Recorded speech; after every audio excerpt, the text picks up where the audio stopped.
விழியே கதை எழுது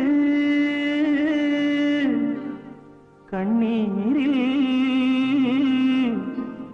எழுதாதே மஞ்சள் வானம் தென்றல் சாட்சி உனக்காகவே நான் வாழ்கிறேன்